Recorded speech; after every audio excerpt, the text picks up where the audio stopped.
ओम शांति।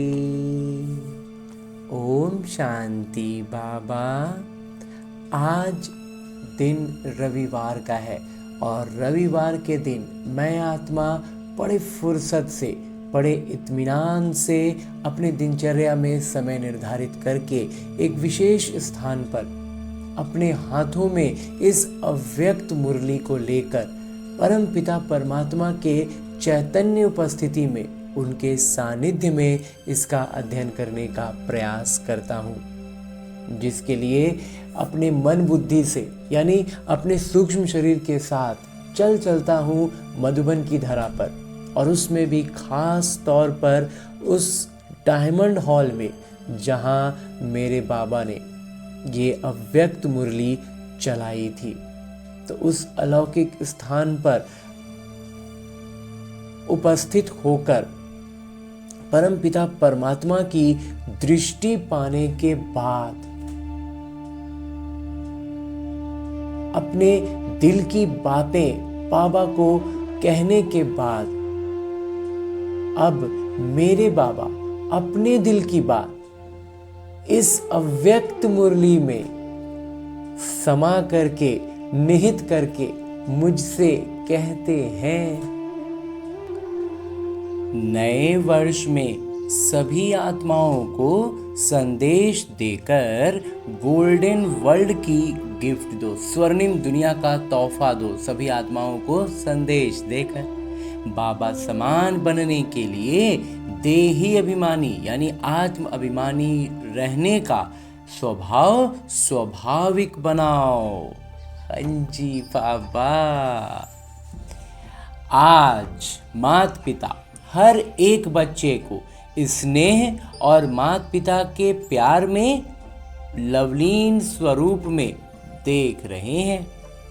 एक एक बच्चा परमात्म प्यार में चमक रहा है। सभी बच्चे प्यार के विमान में पहुंच गए हैं। वैसे तो न्यू ईयर मनाने के लिए आए हैं, लेकिन सभी के नैनों में क्या दिखाई दे रहा है? न्यू ईयर, नया साल तो निमित्त मात्र है, लेकिन आप सभी के नैनों में क्या उमंग है? 3 बधाइयां दे रहे हो। एक अपने नए जीवन की बधाई, और दूसरी नए युग की बधाई, और तीसरी परिवार और पिता से मिलन की बधाई। हाँ जी बाबा। आपके नैनों में क्या घूम रहा है? अपना नव युग सामने आ रहा है ना? दिल में उमंग आ रहा है कि नया युग आया कि आया, एकदम अब बस आ ही गया। नए युग की चमकीली ड्रेस इतना सामने स्पष्ट है कि आज संगम युग पर है और जल्दी से ये चमकीली ड्रेस पहननी है। मतलब जैसे होता है ना, जब बचपन में बर्थडे का ड्रेस होता था, बर्थडे के लिए ड्रेस आया तो लगता था कि एकदम आ गया है। अगर एक हफ्ते पहले से आ गया तो एकदम कब पहनेंगे। वैसे ही इस संगम युग में हमारा चमकीला ड्रेस, देवताई सब कुछ तैयार है। बस अब कब समय आया कि आया, एकदम बस आ ही गया। आज संगम युग पर है, जल्दी से ये चमकीली ड्रेस पहननी है। सामने देख देख खुश हो रहे हैं, देख देख के खूब उत्साह आ रहा है। विदाई भी दे रहे हैं और बधाई भी ले रहे हैं। इस पुरानी दुनिया को विदाई दे रहे हैं, नई दुनिया की बधाई ले रहे हैं। जैसे पुराने साल को विदाई देते हैं, फिर वो साल भूल जाता है, नया साल ही सामने आता है। ऐसे ही आपके सामने पुरानी दुनिया को बधाई नहीं, लेकिन नई दुनिया को बधाई दे रहे हैं, पुरानी दुनिया को विदाई दे रहे हैं। तो आज सभी को उमंग उत्साह है नए युग का। लोग भी नए वर्ष की बधाई देते हैं और साथ साथ गिफ्ट भी देते हैं। तो माता पिता भी आप बच्चों को पुराने स्वभाव संस्कार को विदाई दे करके नई दुनिया में जाने की गिफ्ट दे रहे हैं। जिस दुनिया में प्राप्ति ही प्राप्ति है, वो जिस दुनिया में बाबा में लेकर जा रहे हैं ना, वहाँ सिर्फ प्राप्ति ही प्राप्ति है। वहाँ कुछ कमी रहेगा ही नहीं।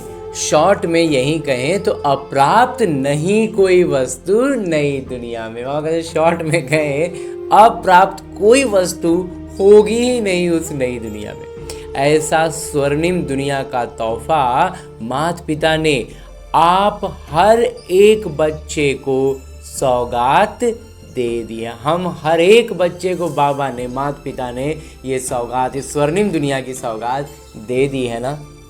आपको भी नशा है ना कि हम स्वर्णिम दुनिया के अधिकारी बन रहे हैं। ऐसा तोहफा और कोई दे नहीं सकते हैं। बाबा ने हर एक बच्चे को ये निर्देश दिया है कि सभी आत्माओं को ये पिता का वर्षा, गोल्डन वर्ल्ड का संदेश दे करके उनको भी आप गिफ्ट दो। बाबा हर एक बच्चे को निर्देश क्या दे रहे हैं कि सभी आत्माओं को ये पिता का वर्षा जो है स्वर्णिम दुनिया का, इसका संदेश दे करके उनको भी हम तोहफा दें। हमें बाबा ने दिया, हम भी आगे इस परमपिता परमात्मा का परिचय और उस नई दुनिया का गिफ्ट उनको दें, तोहफा दें उनको। आपके पास कौन सा तोहफा है? एक तो नई दुनिया की तोहफा दो और दूसरा आपके पास बहुत खजाने हैं। गुणों का खजाना, शक्तियों का खजाना, स्वमान के खजाने, कितने खजाने हैं। बाबा कहते हैं एक तो बाबा जो दे रहे हैं वो देना है, ये नई दुनिया का सौगात तोहफा। उसके अलावा बाबा कहते हैं और भी बहुत खजाने हैं हमारे पास। उन्हीं में से है गुणों का खजाना, शक्तियों का खजाना, स्वमान के खजाने। कितने खजाने हैं? तो सभी को कोई ना कोई गुण, कोई ना कोई शक्ति की गिफ्ट दो, जिस गिफ्ट से उन्हों की जीवन बदल जाए और स्वर्णिम दुनिया के अधिकारी बन जाएं। क्योंकि आजकल देख रहे हो चारों ओर दुख, अशांति बढ़ रहा है। चारों ओर हर एक में भय और चिंता है। ऐसे दुखी, अशांत आत्माओं को कम से कम ये संदेश जरूर दो कि अब बाबा आए हैं, अब से अविनाशी वर्षे के अधिकारी बन जाओ। ये संदेश हर आत्मा को दे भी रहे हो, लेकिन अभी भी कई पिता के बच्चे संदेश से भी वंचित रहे हुए हैं। वहाँ कहते अभी तक आप संदेश तो दे रहे हैं, लेकिन अभी भी बहुत सारे ऐसे बच्चे बचे हुए हैं जो अभी तक पिता का संदेश से वंचित हैं, उन तक संदेश नहीं पहुँचा है। फिर भी एक पिता के बच्चे हैं ना, तो अपने भाई बहनों को ये संदेश की गिफ्ट जरूर दो। इस संदेश का तोहफा जो है ना, वो कहते हैं अपने हर एक भाई बंधु को जरूर दो। कोई भी रह नहीं जाए। कर रहे हैं सेवा, माता पिता बच्चों की सेवा देख खुश हैं, लेकिन बाबा की यही आशा है कि मेरा कोई भी बच्चा संदेश से रह नहीं जाए। बाबा कहते हैं मेरा यही एक आश है हम बच्चों से कि कोई भी बच्चा बाबा का संदेश से अछूता न रह जाए। उलाहना नहीं दे कि आपको स्वर्णिम दुनिया की सौगात मिली और हमको पता भी नहीं पड़ा। हमारे पिता आए लेकिन हमें संदेश नहीं मिला। इसलिए इस नए साल में यही प्रयत्न करो कि आपस में योजनाएं बनाओ कि कोई भी कोना रह नहीं जाए, उल्लाहना नहीं मिले, लेकिन खुश हो जाए। मालूम तो पड़े कि हमारे पिता आ गए, वंचित नहीं रह जाएं। तो इस नए साल में क्या करेंगे? आपस में मिलके योजनाएं बनाओ।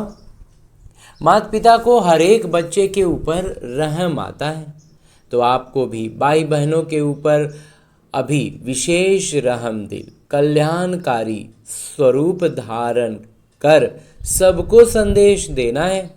कम से कम ऐसा तो उलाहना नहीं देवे। बाबा दे संदेश कम से कम इतना तो दे दो कि कम से कम उलाहना ना दें। इतना तो हमें करना है ना। आज सभी बच्चे नया वर्ष मनाने के उमंग उत्साह से पहुंच गए हैं। माता पिता एक एक बच्चे को देख क्या गीत गाते। माता पिता हम बच्चों को देख करके गीत गाते हैं, जानते हो ना। बाबा का गीत क्या है? वाह बच्चे वाह। जो पहली बारी भी आए हैं उन्हों को भी माता पिता कह रहे हैं कि भाग्यशाली हो जो समय समाप्त होने के पहले बाबा के बन गए। वो आत्माएं सचमुच बहुत सौभाग्यशाली रहीं जिन्होंने कम से कम अव्यक्त मात बाबा मिलन का जो कार्यक्रम होता था उसमें बाबा अवतरित होते थे और दादी के तन में, और वो सम्मुख वहाँ होए, मौजूद हो पाए। उस समय तक दादी के तन में बाबा आते थे। अब जब तक ये ब्रह्मा कुमार जुड़ा तब तक वो ये भी कार्यक्रम बंद हो चुका था, सब कुछ खत्म। मतलब एक तरह से देखें तो माना जाता है ब्राह्मण परिवार में कि जब तक साकार बाबा थे उन्होंने पढ़ाई कोर्स कराया, जब दादी के तन में आए, अव्यक्त रूप में आए, तो उन्होंने उसको रिवाइज कराया, और अब सेल्फ स्टडी का समय बचा हुआ है। और वहीं सेल्फ स्टडी के समय पर हम जैसे बच्चे, अभी बहुत से बच्चे जुड़ रहे हैं, जान रहे हैं, तो उसमें हमें जुड़ना भी है, समझना भी है, सेल्फ स्टडी भी करनी है, प्रैक्टिस भी करनी है। इसलिए बस अब समय भी सिर्फ प्रैक्टिस का ही बचा हुआ है, ऐसा इस ब्रह्मा कुमार को लगता है। और बस अब अंतिम पेपर आने ही वाला है। तो इसलिए एक तो ये हुआ कि माता पिता का अव्यक्त मिलन के समय तक भी जो बच्चे आ गए वो बहुत ज़्यादा सौभाग्यशाली रहे। लेकिन अभी भी टू लेट का बोर्ड लगने के पहले हम आ गए, इसलिए हम भी सौभाग्यशाली हैं जो बाबा का बच्चा बन गए। नए बच्चों को माता पिता पदम पदम गुना लक्की बनने की, भाग्यशाली बनने की मुबारक दे रहे हैं। हम नए बच्चों को बाबा पदम गुना भाग्यशाली होने का मुबारक दे रहे हैं। आजकल माता पिता एक बात सभी बच्चों में देखना चाहते हैं, जानते हो कौन सी? जैसे हर एक के दिल में उमंग है, लक्ष्य है कि हम बाबा समान बनने वाले ही हैं, बनेंगे नहीं, बनने वाले ही हैं। तो जैसे लक्ष्य है ऐसे अभी माता पिता लक्ष्य के साथ लक्षण भी देखना चाहते हैं। बाबा कहते हैं जैसे हर एक का दिल में ये उमंग तो है और लक्ष्य भी है कि हमें बाबा के समान बनना ही है। बनेंगे वाला भावना नहीं है, बनना ही है, ऐसी भावना है और ऐसा लक्ष्य है। तो बाबा कहते हैं ऐसा माता पिता का लक्ष्य अगर रखे हैं माता पिता समान बनने का, तो लक्षण भी माता पिता देखना चाहते हैं। जैसे समान बनने का लक्ष्य है, ऐसे ही समान बनने के लक्षण भी हों। अभी लक्ष्य बहुत ऊंचा है, अभी हमारी जो स्थिति है ना, बाबा कहते हैं उसके हिसाब से अभी लक्ष्य बहुत ऊंचा है, लेकिन लक्षण पर विशेष ध्यान देना है। समान, जितना बड़ा लक्ष्य उतना ही बड़ा लक्षण हो।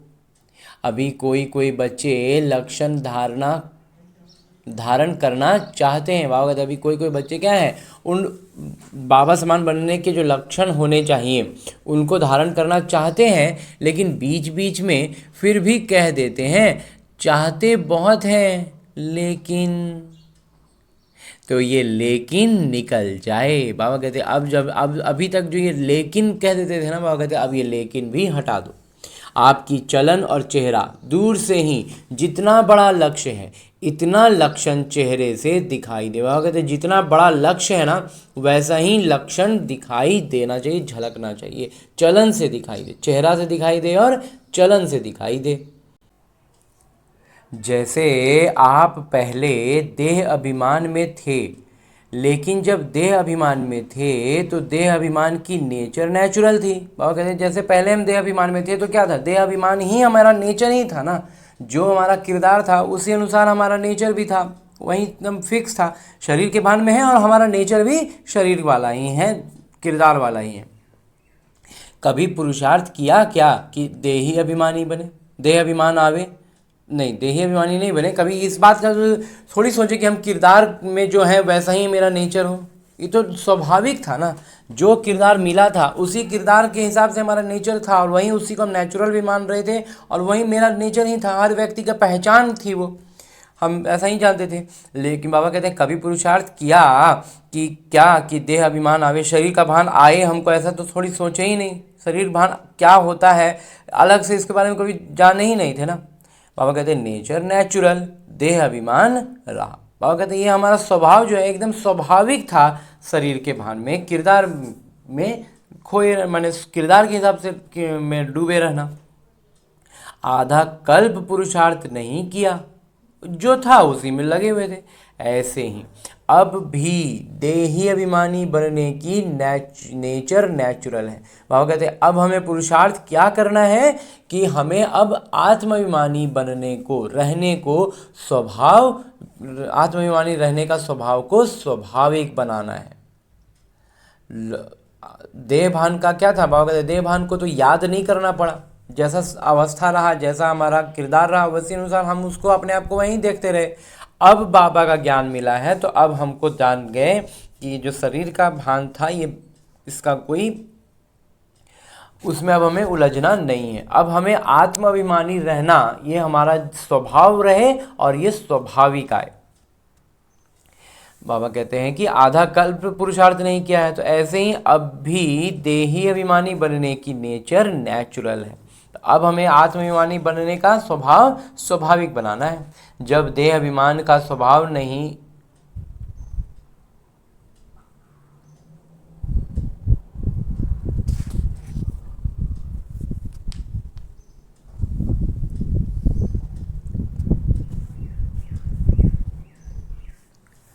जब देह अभिमान का स्वभाव स्वाभाविक रहा, कभी याद आता है कि देह अभिमान में आ जाऊं, ये पुरुषार्थ किया, कभी तो ये नहीं सोचे कि हम शरीर का भान में आ जाएं, शरीर के हिसाब से किरदार जो मिला है उसके हिसाब से कुछ करें।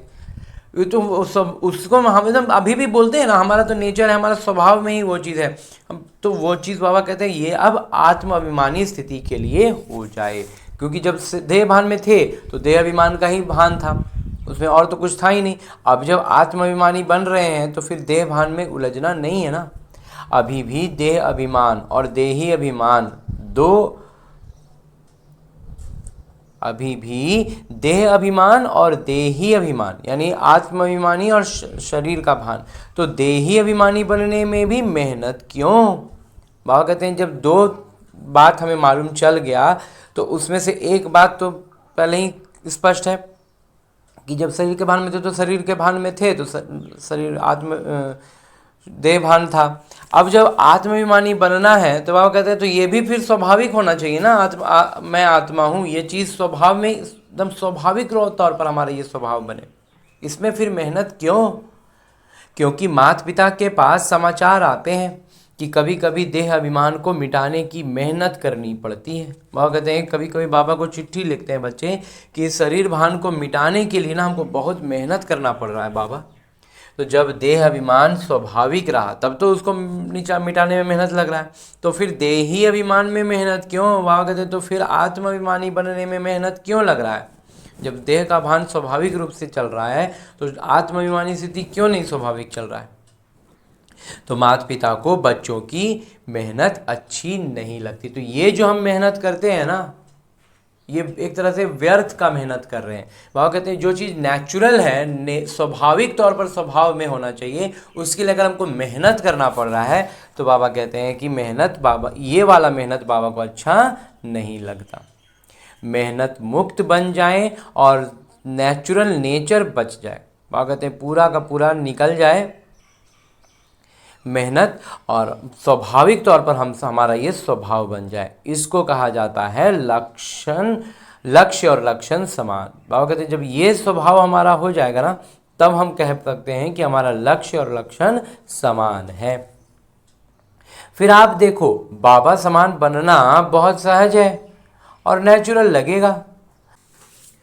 जैसे ब्रह्मा बाबा को देखा, इतने बड़े परिवार की जिम्मेवारी होते भी नेचुरल नेचर देही अभिमानी की रही। उनका स्वाभाविक स्वभाव क्या बन गया था, आत्म अभिमानी रहने का। चाहे बच्चों के ऊपर भी जिम्मेवारी है, बाबा कहते हैं ठीक है, बच्चों के ऊपर भी उनका कहना है कि हमारे ऊपर भी बहुत जिम्मेवारियां हैं, लेकिन ब्रह्मा बाबा के आगे वो जिम्मेवारी क्या लगती है। ब्रह्मा के ऊपर जो जिम्मेवारी था उसकी तुलना में हमारी जिम्मेवारी जो है उसका मतलब बोला जाता है जिसको बोलचाल की भाषा में, उसके आगे पसगा नहीं है। इतना महान जिम्मेवारी, इतना बड़ा जिम्मेवारी, नया यज्ञ, नया सब कुछ, नई बात को लेकर के पूरा विरोधाभास, पूरा विरोध प्रदर्शन, सब कुछ उतना कुछ हो रहा है। उसके बाद भी अंदर में बच्चों का उतना ही लाड प्यार से ख्याल रखना, मतलब सब कुछ जिम्मेवारी तो मतलब उनके जैसा जिम्मेवारी की अगर बात करें ना, तो आज हमारे किसी भी हम में से किसी का भी नहीं। इतना बड़ा परिवार, यहाँ हम 4 लोगों का परिवार में ही हमें लगता है कि हम कितना जिम्मेवारी निभा रहे हैं। तो इसीलिए बाबा कहते हैं कि ब्रह्मा बाबा के आगे वो जिम्मेवारी क्या लगती है, कुछ नहीं है। बाबा कहते हैं कोई भी जिम्मेवारी है, मानो जोन की जिम्मेवारी, अच्छा अब कुछ बच्चे हैं भाई जो यज्ञ में जोन की जिम्मेवारी संभाल रहे हैं, या कोई ऑफिशियल यज्ञ कारोबार की जिम्मेवारी है, ऑफिशियली जो ट्रांजैक्शंस होते हैं उसका जिम्मेवारी उनको दिया गया है, मतलब निमित्त बने हैं। लेकिन वो जिम्मेवारी ब्रह्मा बाबा के आगे क्या है? आप उसका एक विभाग संभाल रहे हैं, और ब्रह्मा बाबा पूरा उस यज्ञ का सर्वस्व संभाल रहे थे। ब्रह्मा बाबा ने शिव बाबा की मदद से प्रैक्टिकल में दिखाया कि करावनहार करा रहे हैं, हम करनहार बन बाबा समान न्यारे और प्यारे हैं। तो इसलिए अब हम ये नहीं कह सकते हैं कि मतलब भगवान शिव पिता तो खाली बोलते हैं, ऐसे करते हैं वैसे करते हैं, प्रैक्टिकल में नहीं हो पाता है। ब्रह्मा बाबा ने प्रैक्टिकल में करके दिखा दिया है। अब इसके बाद हमारा मतलब एक तरह से बोलती बंद कर चुके हैं, अब हमें बोलने का कहीं जगह ही नहीं है। ये बात हमें समझनी है, बहुत सीरियसली, बहुत गंभीरता से इस बात को लेना है कि इतना सर्वस्व यज्ञ का सर्वे सर्वा वो थे ब्रह्मा बाबा, और उन्होंने हर एक जिम्मेवारी को निभाया। तो जब आज हम उसका एक विभाग, उसका एक सेक्शन उसमें संभालें, या फिर अगर लौकिक परिवार में रहते हैं तो अपने परिवार का जिम्मेवारी की बात करें, तो उसका साइज कितना कम हो जाता है, कितनी कम जिम्मेवारी हो जाती है उनकी तुलना में। और तो उतना बड़ा काम को बाबा ने प्रैक्टिकल में करके दिखाया कि करावनहार करा रहे हैं, और मैं करनहार कर बाबा समान न्यारा और प्यारा बन के कर रहा हूँ। तो हमें भी उनके नक्शे कदम पर चलना है ना। बाबा कहते हैं ना, फॉलो फादर में ब्रह्मा बाबा के नक्शे कदम पर भी चलना है। प्रैक्टिकल जीवन में तो उन्होंने ही करके दिखाया है सब चीज़। ज्ञान की बात तो शिव बाबा बताते हैं, लेकिन अनुभव की बात तो ब्रह्मा बाबा ही बताते हैं ना। तो जब बाबा समान बनना चाहते तो ये जांच करो कि कुछ भी चाहे मनसा, बाबा कहते हैं तो अगर बाबा समान बनना है तो चाहते हो कि बाबा समान बने, तो जांच करो कि कुछ भी का मतलब चाहे मनसा, चाहे वाचा, चाहे कर्मणा ड्यूटीज़ हैं, लेकिन मैं करणहार हूँ। बाबा कहते हैं चाहे मनसा वाचा कर्मणा जो भी हो, ये तो सिर्फ एक ड्यूटी है, लेकिन मैं हूँ कौन? मनसा में भी मैं करणहार हूँ, ट्रस्टी हूँ। करावनहार मालिक शिव बाबा है। ये करावनहार का पाठ चलते चलते भूल जाते हैं। बाबा कहते हैं क्या होता है, चलते चलते ना इस बात को भूल जाते हैं कि करवा मेरे बाबा रहे हैं, हम सिर्फ निमित्त हैं, हम करनहार हैं, करवा मेरे बाबा रहे, ये भान भूल जाते हैं। ये बात बुद्धि से निकल जाती है, बस उसी में हम फंस जाते हैं। तो लक्ष्य और लक्षण दोनों को समान बनाना है।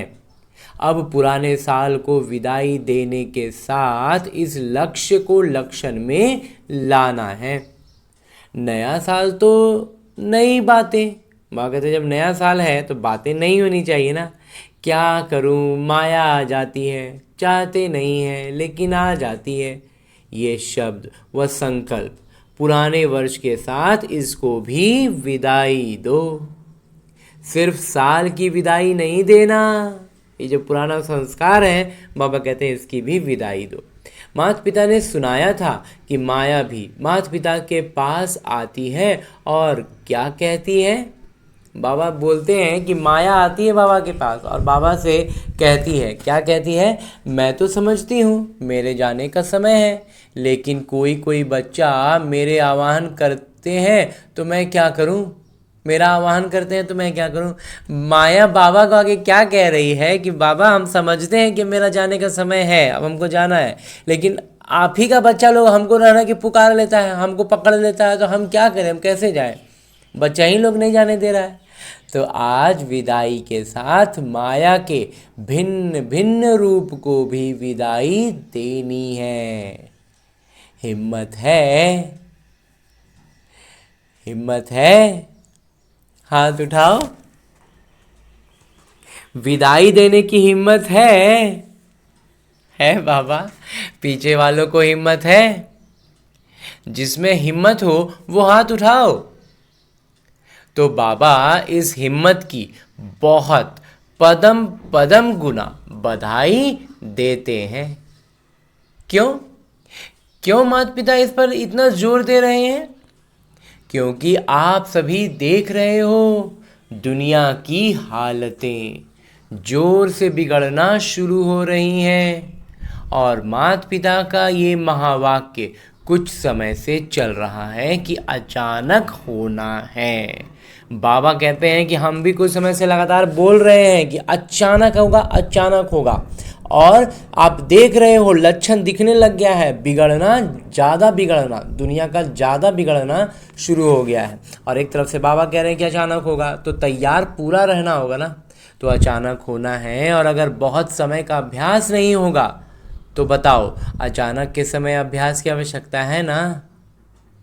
बाबा कहते हैं अचानक होना है, बाबा कह रहे हैं, और लक्षण दिख रहा है कि दुनिया बिगड़ रहा है, तो बाबा कहते हैं और उसमें भी आप अभ्यास ना करें। इस ब्रह्मा कुमार को इसीलिए इस बात पर बहुत खुशी होती है कि इस बात को समझ गए हैं कि अब हमें हर एक क्षण क्षण प्रति क्षण सिर्फ और सिर्फ और सिर्फ अभ्यास अभ्यास अभ्यास। जितने नाते रिश्ते परिस्थितियाँ सब कुछ हमारे अभ्यास का एक एक सब्जेक्ट है, और उन सब्जेक्ट्स पर जो सब्जेक्ट में हम कमज़ोर है ना उसका प्रैक्टिस हमें ज़्यादा करना होगा। इसके लिए वो हमारे सामने एक डिफ़िकल्ट सब्जेक्ट के रूप में दिखाई दे रहा है।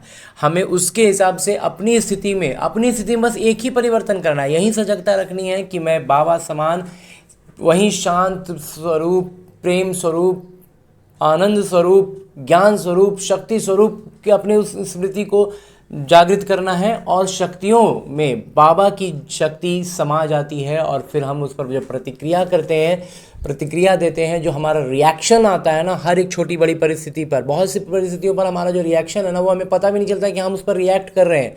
लेकिन जब हम कोई दूसरा में देख करके ना ओवर रिएक्ट कर रहे हो, तब हम इस बात के लिए सजग रहेंगे ना, तो समझ अच्छा हाँ हम ओवर रिएक्ट कर, मतलब हम रिएक्शन हमारा सही वाला नहीं है। तो बस वैसे कर कर के मतलब लगातार सजगता, प्रैक्टिस। बाबा एकदम बहुत स्पष्ट कह देते हैं कि जब अचानक होना है, और अगर उस समय बहुत समय का अभ्यास नहीं होगा, तो बताओ अचानक का अभ्यास आवश्यकता है? अब एकदम अचानक में उस समय बोलेंगे कि अब अभ्यास करेंगे तो होगा? अभी अभी देखो माता पिता ने होमवर्क दिया 10 मिनट, टोटल 24 बारी 10-10 मिनट का होमवर्क दिया, तो कई बच्चों को मुश्किल हो रहा है। पिछला बाबा मिलन का जो कार्यक्रम हुआ था, जो हमारे लिए पिछला संडे का बात है, उसमें बाबा ने क्या कहा था? 24 बार, दिन में 24 घंटे होते हैं, तो 24 बार अभ्यास करना है, जिसमें 12 बार फरिश्ते स्वरूप का और 12 बार अशरीरी सूक्ष्म बिंदी स्वरूप का, 12-12। और उसमें भी बाबा ने कहा कि सोने का समय को छोड़ दो, ये नहीं बोलो कि हम सोएंगे तो कैसे रहेगा, तो दिन में ही उसको मैनेज करना है। ऐसे करके बाबा ने कहा था, होमवर्क दिया था। आज बाबा कहते हैं कि, और आज बाबा उसमें 10 मिनट बतला रहे हैं, उस दिन वाले में 10 मिनट का कहीं विशेष जिक्र नहीं याद आ रहा है इस ब्रह्मा कुमार को। 24 बार और 12-12 करके बाबा ने कहा था करने, लेकिन 10 मिनट करना था, और टोटल 10-10 मिनट करके 24 बार। तो बाबा कहते हैं तो कई बच्चों को इसमें मुश्किल हो रहा है। तो 10-10 मिनट तो नहीं, इस ब्रह्मा कुमार तो कोशिश कर रहा है अभी, हालांकि पूरा 24 बार भी नहीं कर पा रहे हैं, और 10 मिनट तो बिल्कुल नहीं। जो ट्रैफिक बचता है 3 मिनट के एवरेज, उस ट्रैफिक पर विशेष अटेंशन, विशेष ध्यान के साथ कर रहे हैं, तो लगभग 12 से 15 ही बार अभी तक हो पा रहा था आज बाबा। इसीलिए कैसे अब देखते हैं आगे क्या कहते हैं बाबा। बाबा कहते हैं बच्चों को मुश्किल हो रहा है, तो सोचो अगर 10 मिनट अभ्यास का नहीं हो सकता तो अचानक में उस समय क्या करेंगे। बाबा कहते हैं अब सोचो कि अभी आपसे 10 मिनट का अभ्यास नहीं हो पा रहा है, 3 मिनट का ट्रैफिक में भी मतलब थोड़ा थोड़ा ध्यान अंतिम में हटने लगता है, या तो शुरुआत में थोड़ी देर लग जाती है एकदम से उस अवस्था को अपना उस स्वरूप में आने में। सूक्ष्म शरीर वाला थोड़ा आसान होता है, बिंदु रूप वाला में तो एकदम, ये ब्रह्मा कुमार का अभी तक का अनुभव है कि बहुत नहीं पहुंच पाते हैं। कुछ ना कुछ बाबा से रिलेटेड संबंधित ही मंथन होने लगता है, करने लग जाते हैं, बातें चलने लगती हैं। तो फरिश्ता स्वरूप के लिए तो वो ठीक है, वो तो हो जाता है, बिंदी स्वरूप में अभी तक पूरी तरह से स्थित होने का अनुभव नहीं पा रहे हैं। तो बाबा कहते हैं कि अभी सोच लो कि 10 मिनट के लिए बाबा कह रहे हैं, तो उस 10 मिनट में का अभ्यास नहीं कर पा रहे हैं, तो जब उस समय अचानक का पेपर आ जाएगा तब क्या करेंगे। माता पिता जानते हैं कि 24 बारी में कईयों को समय थोड़ा कम मिलता है, लेकिन माता पिता ने ट्रायल की कि 10 मिनट एक ही स्मृति में जब चाहें जैसे चाहें वैसे कर सकते हैं। माता पिता ये नहीं कहते कि अभी भी 10 मिनट करो। अच्छा, नहीं हो सकता, जिसको हो सकता है वो करे, अगर नहीं हो सकता है तो 5 मिनट करो। बाबा इतना आज देखिए एकदम विस्तार से कह रहे हैं कि माता पिता जानते हैं कि हमारा जो किरदार है, हर आत्मा का अलग अलग किरदार है, तो उसमें 24 बारी करने में कईयों को थोड़ा कम समय मिल पा रहा है, नहीं कर पा रहे हैं। तो बाबा कहते हैं कि और इसमें माता पिता ने ट्रायल करके दिखाया कि 10 मिनट एक ही स्मृति में जब चाहें जैसे चाहें वैसे कर सकते हैं। अगर अच्छे से करें, निपुणता रखें, अभ्यास लगातार बढ़ाएं, तो ये अवस्था हमारी हो सकती है कि 10 मिनट हम जिस स्मृति में जब चाहें, जितना देर चाहें, जैसे चाहें वैसे कर सकते हैं। लेकिन माता पिता ये नहीं कहते हैं कि अभी भी 10 मिनट करो। बाबा कहते हैं वो आइडियल है। अच्छा, अभी भी तुरंत हम 10 मिनट में चले जाएं, ऐसा बाबा कहते हैं जरूरी नहीं है। अच्छा, नहीं हो सकता है तो जिसको हो सकता है वो करे, वो अच्छी बात है। बहुत आइडियल यही है कि 10 मिनट तक कम से कम करें। ऐसे तो बाबा कहते हैं जितना समय हो सके, लेकिन कम से कम 10 मिनट तक किसी भी एक संकल्प में, एक अनुभूति में रह जाएं, ये अभ्यास हमें करना है। तो जिसको हो सकता है वो करे, और जिसको अगर नहीं हो सकता है तो 5 मिनट करो, 5 से 6 मिनट, 7 मिनट, जितना भी बढ़ा सको उतना ट्रायल करो, उतना अभ्यास धीरे धीरे बढ़ाओ। माता पिता खुद ही कह रहे हैं इसमें ऐसी बात नहीं है। बाबा कहते हैं इसमें ऐसा नहीं, अभ्यास का है ना, तो अभ्यास में वहां तक कम से कम 10 मिनट तक करना है। तो अब नहीं कर पा रहे हैं तो कम से भी ट्राई करना शुरू करना है, अभ्यास बढ़ाना है ना। अभ्यास की चीज़ है तो वो धीरे धीरे बढ़ेगी ही, करते रहेंगे निरंतर तो होगा। अगर 10 मिनट ज़्यादा समय लगता है तो चलो 8-9 मिनट कर लो, जितना ज़्यादा कर सको उतनी आदत डालो। बाबा कहते हैं जितना ज़्यादा कर सको ना उतना आदत डाल के रखो, आदत बना लो। क्या होता है, जैसे कोई भी चीज़ में जितना देर का आदत बन चुका रहेगा ना, 10 मिनट का आदत हो गया ना, तो फिर 5-7 मिनट में हम में कोई फ़र्क ही नहीं पड़ेगा, मतलब एकदम आसानी से होगा। और आदत नहीं होगा ना तो 5 मिनट भी भारी लगने लगता है। मतलब जैसे अभी इस ब्रह्मा कुमार का एकदम निजी अनुभव है कि 3 मिनट का ट्रैफिक तक में तो रहते हैं, लेकिन थोड़ा सा भी अगर उसमें अंतिम 3 मिनट के माने अंतिम होते होते, म्यूजिक के लास्ट होते होते थोड़ा ध्यान हटने लग जाता है। तो अभी 3 मिनट ढंग से नहीं हो पा रहा है, एक तरह से कहें तो। शुरुआत में भी बाबा कहते हैं 1 क्षण में हो जाना चाहिए, वो 1 क्षण में नहीं हो पा रहा है। शुरुआत के 10-15 सेकंड तक धीरे धीरे जा करके यहाँ से छूटते निकलते समय लग जा रहा है। तो वो दोनों ही चीज़ों में भी कमज़ोर हैं, तो ये अभ्यास से बढ़ाना है उस चीज़ को। तो बाबा कहते हैं कि आदत बना के रखो कि 10 मिनट तक एकदम हम निरंतर एक अवस्था में, एकदम एक संकल्प, एक अवस्था, एक अनुभूति में टिक सकें। ये अभ्यास होगा ना तो जो परिस्थितियाँ आने वाली हैं उसके हिसाब से बाबा हमें एकदम इतना क्लियर करके बता रहे हैं कि हम उस अवस्था में टिके रहेंगे। फिर 10 मिनट में तो बहुत कुछ आगे पीछे हो गया, हम अपने स्थिर पड़े रहे, कोई फर्क नहीं पड़ेगा। कहते हैं उतनी जितने हो सके उतनी आदत डालो, क्योंकि बहुत काल का वरदान प्रैक्टिकल में अभी कर सकते हैं। बाबा कहते हैं ये एक वरदान है कि हम अभी लंबा समय का अभ्यास कर पा रहे हैं, क्योंकि अभ्यास से ही होगा, और अभ्यास के लिए बाबा हमें समय दे रहे हैं, ये भी एक वरदान है ना। अगर अभी बहुत काल का अभ्यास नहीं होगा तो अभी के बहुत काल के पुरुषार्थ की जो प्राप्ति है आधा कल्प की, उस बहुत काल में फर्क पड़ जाएगा। वह कहते हैं अभी जो आधा कल्प का प्राप्ति है ना, बहुत लंबा समय होगा, उसमें फर्क पड़ जाएगा अगर हम अभी लंबा समय का अभ्यास नहीं करेंगे। तो जितना हो सकता है उतना माता पिता छुट्टी दे दी है। बाबा कहते हैं जितना हो सकता है ना बाबा छुट्टी दे दी है, इससे ज़्यादा अब छुट्टी का जगह नहीं है। अभी हम सिर्फ और सिर्फ अभ्यास करने का समय है, और इसमें अब हम और अभ्यास के अलावा कुछ और करें, देखें, अब इसकी गुंजाइश नहीं है। बाबा कहते हैं जितना छुट्टी देना था ना, छुट्टी हमें मिल गया। अब बाबा का ज्ञान समझ में आ गया, बाबा का परिचय मिल गया, बाबा पर निश्चय हो गया। अब बस अभ्यास, सिर्फ अभ्यास अभ्यास। लौकिक पढ़ाई में भी होता था ना कि चैप्टर्स कंप्लीट कर लेते थे, जैसे 8-10 चैप्टर के होता है, तो उन चैप्टर्स को पहले पढ़ लिया, कंसेप्ट समझा, पहले डिटेल में कंसेप्ट समझे, फिर उसका पूरा डिस्क्रिप्शन समझे, फिर उसके इजी क्वेश्चंस के अनुसार उसको बुद्धि में समझ में आया, और उसके बाद फिर एक मॉडरेट लेवल का क्वेश्चंस को सॉल्व करना शुरू किए।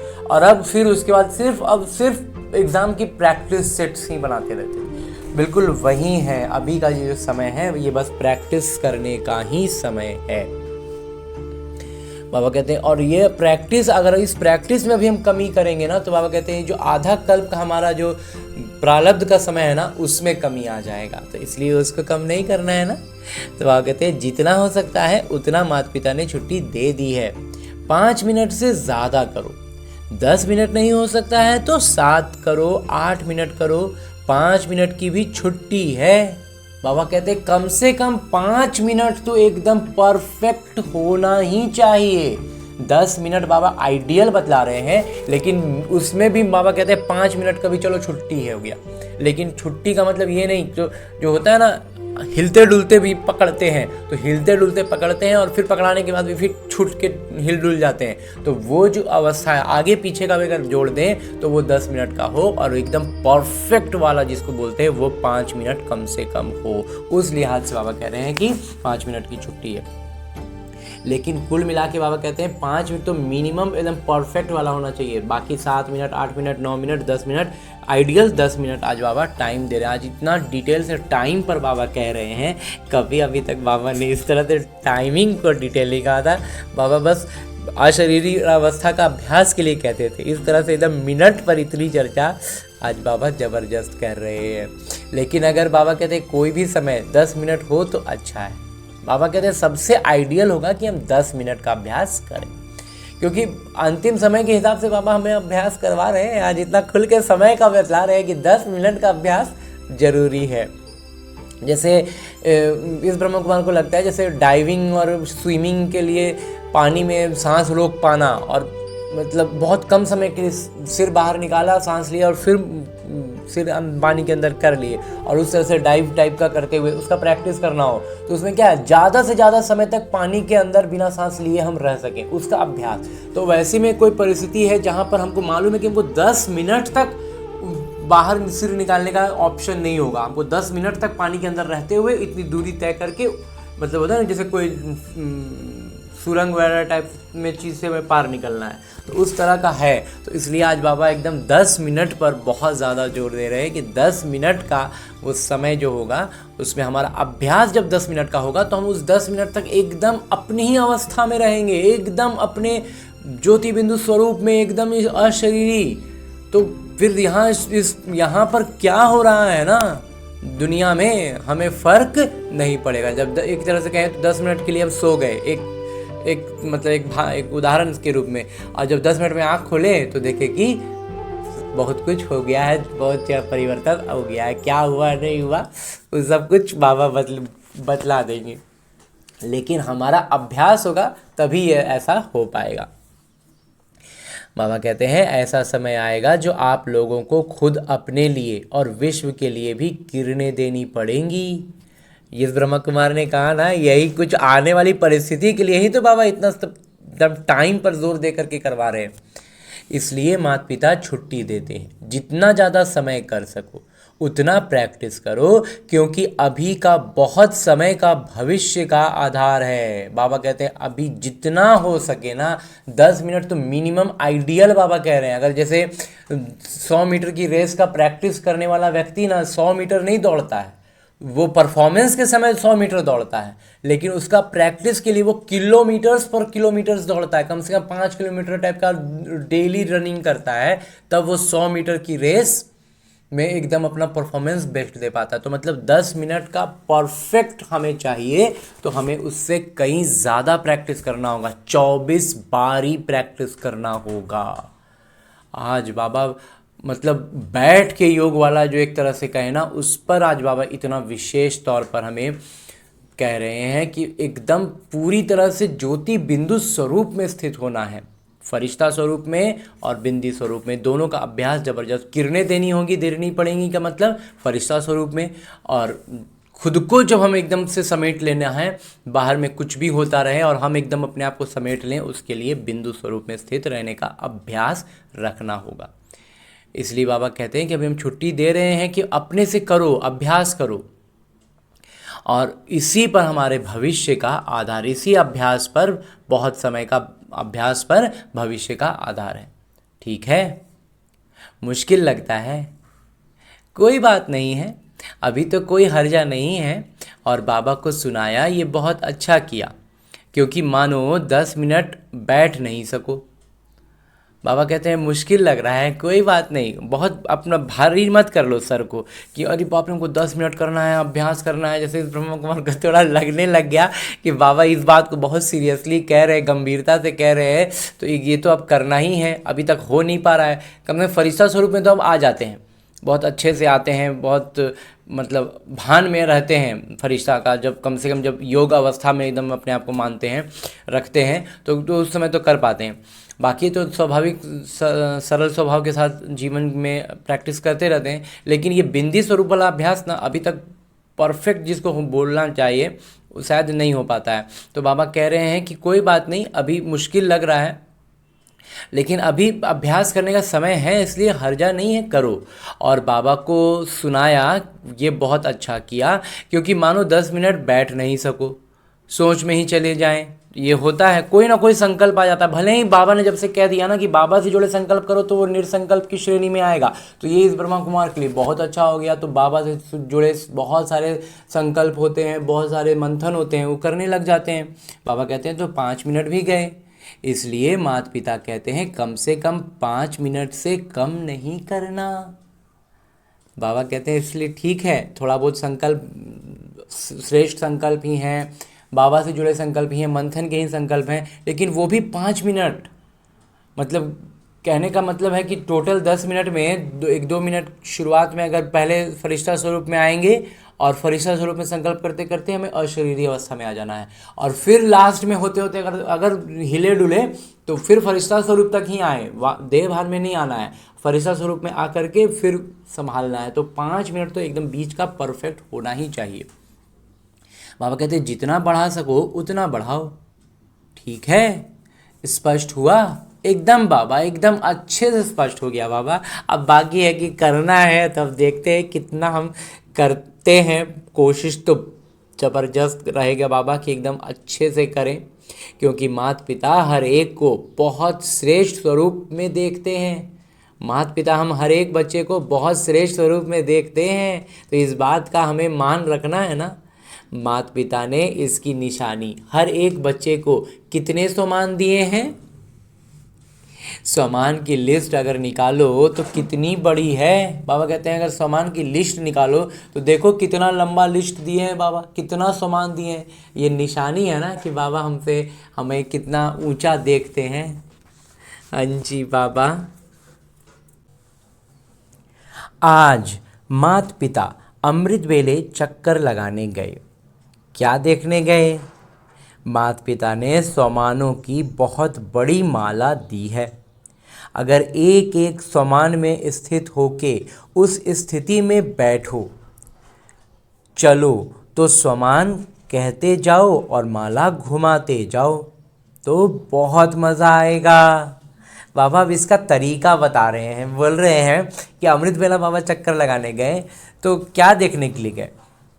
तो माता पिता बताते हैं कि सम्मानों की जो इतनी बड़ी माला बाबा ने दी है ना, अगर एक एक सम्मान में स्थित होकर के उसी स्थिति में बैठें या चलते चलें और चलो तो सम्मान कहते जाओ और माला घुमाते जाओ तो बहुत मज़ा आएगा। बाबा ज़बरदस्त एक एक तरीका बताते हैं।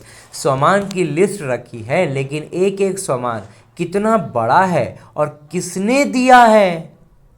बाबा कहते हैं सम्मान का, ऐसे तो मैं सम्मान का इतना लंबा लिस्ट है, उसको एक लौकिक सामान का लिस्ट थोड़ी है, सम्मान का लिस्ट है ना, सम्मान का है। बाबा कहते हैं एक एक सम्मान अपने आप में कितना बड़ा है और उस सम्मान को हमें दिया किसने है।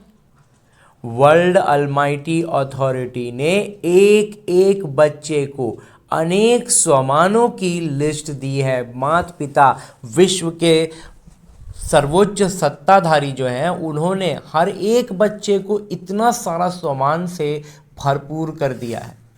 उसको इस्तेमाल करो, क्योंकि और कोई अथॉरिटी नहीं जो आपके इस सम्मान को कम कर सके।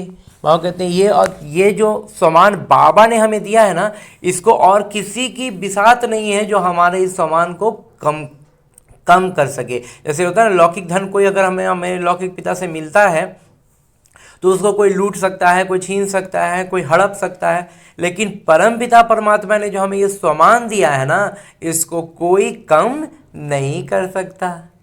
और किसी को भी इतने सम्मानों की माला नहीं मिली है और ना किसी को मिला है इतना सम्मान का माला। तो माता पिता ने देखा सतयुग में तो राज्य भाग्य मिलेगा, लेकिन ये सम्मानों की माला संगम युग की देन है। माता पिता जब भी बच्चों को देखते हैं तो हर एक बच्चे को सम्मान की स्थिति से देखते हैं। बाबा जब भी हम बच्चों को देखते हैं ना तो एक सम्मान की स्थिति में ही देखना चाहते हैं, देखते हैं वाह बच्चा वाह, तो सम्मान की अथॉरिटी में रहो। बाबा कहते हैं बाबा हम बच्चों के लिए वाह वाह करते हैं, तो हमें कोई ना कोई सम्मान में रहना है ना। तो इस ब्रह्मा कुमार को एक सम्मान, बाबा तो कहते हैं पूरी सूची घुमाने के लिए कह रहे हैं, हर दिन के लिए कहते थे अलग अलग। पहले भी बाबा ने कहा है कि हर दिन अलग अलग सम्मानों को रखो तो नया नया उमंग उत्साह बढ़ता रहेगा। लेकिन इस ब्रह्मा कुमार का अपना निज अनुभव ऐसा रहा कि बाबा ने जैसे कहा हो कि मेरे लिए एक सम्मान एकदम फिक्स है हो गया, और वो है सुखदेव का। एक एक सम्मान अपने आप में बहुत श्रेष्ठ है। तो ये सुखदेव का अगर वरदान सम्मान बाबा ने दे दिया है, तो उस एक में भी अगर उसके भी गहराइयों में उतरते जाए ना, तो मतलब सुखदेव हैं, सुख देने वाले देवता हैं। तो बस इस भान में ही आ जाते हैं, इस सम्मान में स्थित रह जाते हैं, तो बहुत ऊपर उठने लगते हैं, उड़ने लगते हैं। तब तो बाबा कहेंगे ना वाह बच्चे वाह। तो बाबा कहते हैं सम्मान की अथॉरिटी में रहो। मैं कौन, मैं सुखदेव हूँ ना। कभी कौन सा सम्मान सामने रखो, कभी कौन सा सम्मान सामने रखो, और जांच करो तो आज अमृत बेले जो विशेष सम्मान बुद्धि में रखा उसको इस्तेमाल किया। बाबा कहते हैं हर दिन अलग है। पहले भी बाबा ने कहा था, आज भी बाबा कह रहे हैं कि हर दिन अलग अलग सम्मान को रखो और अमृत बेला में देखो कि बुद्धि में जो मैंने ये सम्मान सोचा था मैं उसका इस्तेमाल किया। मैं उस सम्मान में रह कर के मैंने अपना, जैसे सुखदेव, तो मैं हर एक आत्मा को सुख दे रहा हूँ, ऐसा हमने अनुभव किया, ऐसा हम कर पाए अमृत बेले। इस चीज़ को जांच करो। तो इस ब्रह्मा कुमार को तो ये सम्मान एकदम से जैसे निजी अनुभव हो गया है, तो अब इसको पकड़ के बैठ गए। बदलने की ज़रूरत है, इसमें सब कुछ समा गया वाली बात लगती है कि सब कुछ समा गया। सुख देने का मतलब परमात्मा के सारे गुण उसमें समाये हुए हैं। वो सम्मान खजाना है ना, क्योंकि खजाना बढ़ने का साधन है। जितना खजाने को कार्य में लगाएंगे उतना खजाना बढ़ता है। बाबा कहते हैं तो ये सम्मान क्या है, खजाना है, और खजाना का एक ही फॉर्मूला है, जितना लगाएंगे सेवा में उतना वो बढ़ेगा। तो आज माता पिता देख रहे थे कौन कौन बच्चा है जिसके पास, और किसके पास सम्मान की स्मृति की माला पड़ी थी, किसके पास छोटी।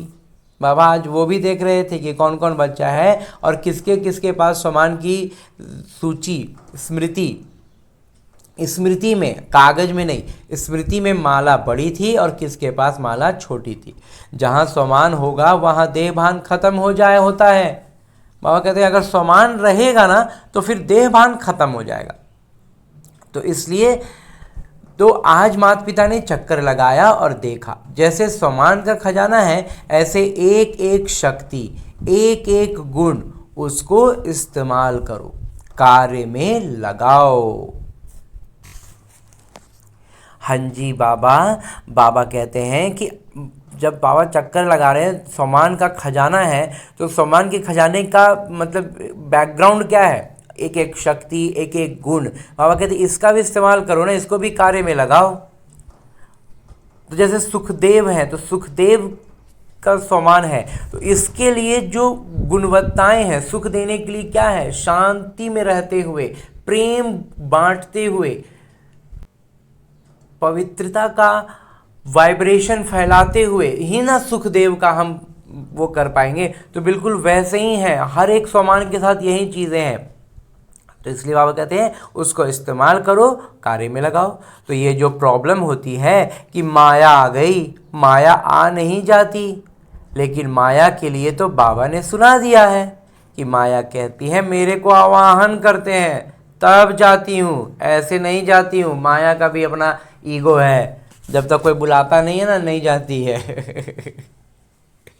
बाबा जबरदस्त कहते हैं माया का क्या प्रॉब्लम है, वो आज बाबा ने स्पष्ट कह दिया कि हम बच्चे माया को बुलाते हैं तब माया आती है।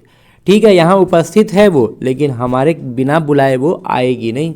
उसका भी अपना एक, आजकल की भाषा में कहे ना, सेल्फ रिस्पेक्ट है, उसको भी अपना ईगो है, बिना बुलाए हम नहीं आते। बाबा कहते हैं कि ये जो प्रॉब्लम है, तो हम क्या बोल देते हैं, हम मतलब बड़ा अपने आप को बचाने के चक्कर में क्या कह देते हैं कि माया आ गई। बाबा कहते हैं माया आती नहीं है। माया के लिए तो बाबा ने सुना दिया कि माया कहती है मेरे को आवाहन करते हैं तब जाती हूँ, ऐसे नहीं जाती हूँ। कोई भी हल्का संकल्प करना मतलब माया को आवाहन किया। अब आवाहन करने का मतलब क्या, हल्का संकल्प, व्यर्थ संकल्प। शक्तियों को छोड़ा तो माया का आवाहन किया। इधर से हाथ छोड़ देना, बस उसका आवाहन हो गया। चाहते नहीं है लेकिन आ जाती है। तो बलवान कौन? बाबा कहते हैं हम बोल तो देते हैं कि हम चाहते नहीं है, लेकिन आ जाते। इधर आप छोड़े दिए ना, इसीलिए ना वो आ गई।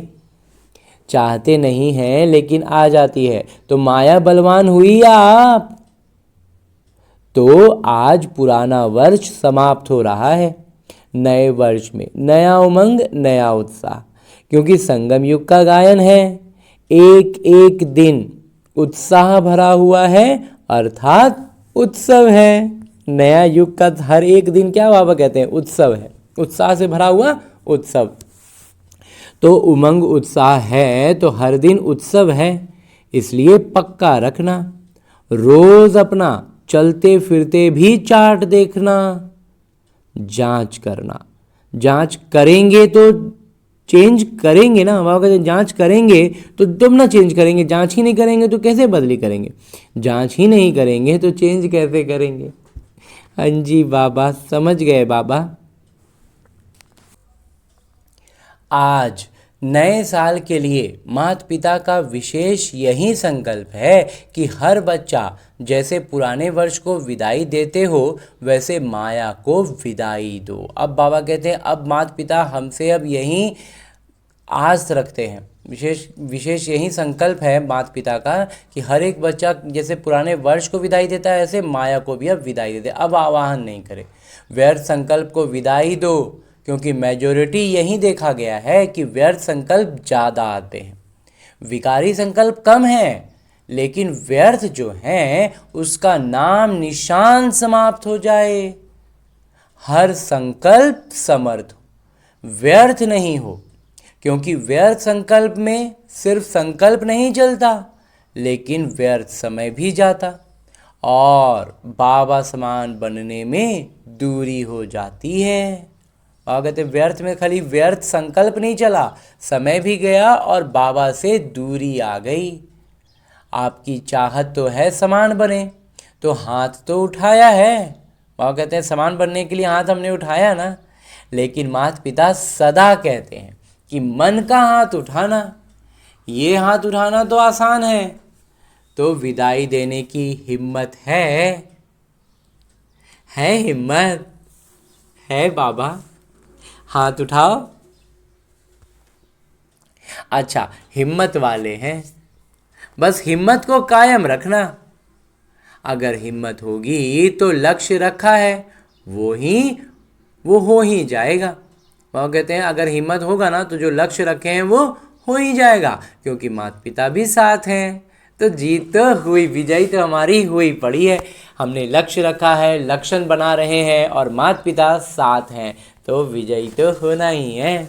माता पिता चाहते हैं कि मेरा कोई भी बच्चा पीछे नहीं रह जाए, हाथ में हाथ दे के चले। शिव बाबा निराकार है, हाथ नहीं है, लौकिक हाथ नहीं है, लेकिन श्रीमत ही उनके हाथ हैं। बाबा कहते हैं लौकिक हाथ नहीं है कि हाथ में हाथ डालने का मतलब, तो बोलेंगे निराकार है तो हाथ कैसे? हाथ का मतलब श्रीमत, श्रीमत पर कदम कदम चलना, अर्थात हाथ में हाथ दे के चलना। तो सभी को नए वर्ष की, नव जीवन की और नव युग की, तीनों की पदम पदम गुना मुबारक हो। हाँ जी बाबा, बहुत बहुत खुशी है बाबा जब आप हमें पदम पदम गुना मुबारक देते हैं। अभी चारों ओर के देश विदेश के हर एक बाबा के प्यारे, बाबा के लाडले, बाबा के सिकी लदे बच्चों को विदाई और बधाई। आज बाबा विदाई भी कह रहे हैं, बधाई भी कह रहे हैं। और माता पिता ने सुनाया कि पुराने वर्ष के साथ पुराने संस्कार को भी विदाई देने वाले, स्वभाव को भी विदाई देने वाले महावीर बच्चे, हर कदम में पद्मों की कमाई करने वाले माता पिता जो सदा स्वमान देते हैं, उस स्वमान की स्थिति में रह अनुभव करने वाले, हर एक बच्चे को माता पिता ऐसे रूप में देखते कि ये एक एक बच्चा 21 जन्म के वर्षे के अधिकारी, सारे कल्प में 21 जन्म के अधिकारी बनने का वर्षा आप बच्चों को ही मिलता है। बाबा कहते हैं कि बाबा ने जो सम्मान दिया उस सम्मान की स्थिति में रहकर अनुभव करने वाले, उस सम्मान का अनुभव करने वाले हर एक बच्चे को माता पिता ऐसे ही रूप में देखते हैं कि एक एक बच्चा 21 जन्म के वर्षे का अधिकारी है, सारे कल्प में 21 जन्म के अधिकारी बनने का वर्षा आप बच्चों को ही मिलता है। तो ऐसे श्रेष्ठ अधिकारी और चारों ओर के बच्चों को माता पिता, बाबा, शिक्षक और गुरु के रूप से, तीनों ही रूपों से याद, प्यार और नमस्ते दे रहे हैं। हम रूहानी बच्चों की ओर से रूहानी माता पिता को याद, प्यार और प्रणाम। धन्यवाद बाबा, धन्यवाद। मुरली के लिए भी धन्यवाद और इस अनूठे अलौकिक ब्राह्मण जीवन के लिए भी बहुत बहुत बहुत धन्यवाद बाबा, बहुत धन्यवाद। आगे आज की मुरली से लिए गए वो प्रमुख बिंदु हैं जिन्हें हमें अपने ब्राह्मण जीवन में धारण करने हैं। और ब्राह्मण सो फरिश्ता, फरिश्ता सो देवता बनना है। उसके लिए जो सबसे पहली बिंदु है वो है सेवा व पुरुषार्थ में सफलता प्राप्त करने वाले दोहरे ताजधारी भव। बाबा कहते हैं सेवा हो या पुरुषार्थ हो, उसमें सफलता प्राप्त करने वाले हम कौन हो जाएंगे? दोहरे ताजधारी। चाहे हम खुद का पुरुषार्थ कर रहे हों या सेवा में लगे हों। सेवा मतलब वास्तविक सेवा, नामधारी सेवा नहीं। तो सेवा में या पुरुषार्थ में सफलता प्राप्त करने के लिए करने वाले हम कौन हैं? दोहरे ताजधारी हैं। विस्तार से बाबा कहते हैं कि संगम युग पर सदा स्वयं को दोहरा ताजधारी समझकर चलो। एक लाइट अर्थात प्योरिटी का ताज और दूसरा जिम्मेवारियों का ताज। अब ताज, दोहरा ताज का मतलब यहाँ क्या है? एक बाबा कहते हैं पवित्रता का ताज, लाइट का ताज, और दूसरा जिम्मेवारियों का ताज। बाबा कहते हैं पवित्रता और शक्ति, लाइट और माइट का क्राउन धारण करने वालों में दोहरा फोर्स सदा कायम रहता है। बाबा कहते हैं ये जो पवित्रता का ताज ग्रहण करते हैं ना, उसमें शक्ति का भी संचार हो जाता है। लाइट और माइट का क्राउन धारण कर लेते हैं तो उनमें डबल फोर्स सदा कायम रहता है। ऐसे डबल फोर्स वाली आत्माएं सदा शक्तिशाली रहती हैं। उन्हें सेवा व पुरुषार्थ में सदा सफलता प्राप्त होती है। बाबा कहते हैं जब हम ऐसा डबल क्राउन लेकर के चलते हैं ना, पवित्रता का और शक्तियों का, संचार हमारा एकदम सक्रिय होता है। तो अगर ऐसा डबल फोर्स जब हमारी आत्मा में एकदम संचारित होते रहेगा तो हम सदा शक्तिशाली रहेंगे और हमारा सेवा हो या पुरुषार्थ हो, दोनों में हम सफलता प्राप्त करते रहते हैं, सफलता प्राप्त होती है। हाँ जी बाबा। और आगे स्लोगन है, मुरली का उपदेश है, दिव्य गुणों के आधार पर मन वचन और कर्म करना ही दिव्यता है। बाबा कहते हैं कोई भी काम कर रहे हो, मन मनसा वाचा कर्मणा जो भी हो, अगर उसमें दिव्य गुणों के साथ कर रहे हैं तो वो दिव्यता है। हाँ जी बाबा। और अभी तक हमने परम पिता परमात्मा से इतना श्रेष्ठ, अमूल्य, अलौकिक, अव्यक्त मुरली को परम पिता परमात्मा के चैतन्य उपस्थिति में अध्ययन करने का प्रयास किया और अनुभव भी किया ना। अब मेरे बाबा इसी अव्यक्त स्वरूप में स्थित रहकर एक इशारा देते हैं कि महान बनने के लिए मधुरता और नम्रता का गुण धारण करो। और ये गुण हम धारण करें, उसके लिए हर दिन अलग अलग आयामों से अलग अलग इशारे देते हुए आज मेरे बाबा जो इशारा दे रहे हैं वह कोई भी चीज़ को गर्म कर नरम किया जाता है, फिर मोल्ड किया जाता है। कोई भी धातु होता है, विशेष करके धातुओं पर होता है, उसको गर्म करके उसको पहले थोड़ा नरम करे। गरम जहाँ बहुत अधिक गर्म हो जाएगा ना तो वो थोड़ा नरम पड़ेगा। जब नरम पड़ा गया तो उसको फिर मोल्ड कर, जैसे मोड़ना मोड़ देंगे। यहाँ भी गर्मोई है शक्ति रूप और नरमोई है निर्माणता अर्थात स्नेह रूप। और कहते गर्मी क्या है, यहाँ गर्मी है शक्ति और नरमी है स्नेह रूप। जिसमें हर आत्मा प्रति स्नेह होगा वही नम्रचित रह सकता है। वो कहते हैं हर एक आत्मा के प्रति नम्रता का भाव होगा, प्रेम का भाव होगा, उसी में प्रति स्नेह होगा, वही नम्रचित रह सकता है। स्नेह नहीं है तो न रहम दिल बन सकेंगे न नम्रचित। अगर दिल से हर एक आत्मा के प्रति प्यार नहीं है ना तो वो नम्रचित भी नहीं हो पाएंगे और रहम दिल भी नहीं बन पाएंगे। तो वह कहते हैं स्नेह नहीं तो रहम दिल बन, स्नेह नहीं है तो न रहम दिल बन सकेंगे न नम्रचित। शक्ति रूप में है मालिकपन और नम्रता में है सेवा का गुण। और कहते हैं शक्ति रूप का मतलब क्या हो गया, मालिकपन, और नम्रता में क्या आ गया, सेवा का गुण। तो जब ये नरमोई और गर्मोई दोनों रहेंगे तब हर बात में मोल्ड हो सकेंगे। समझ रहे हैं बाबा? अच्छा।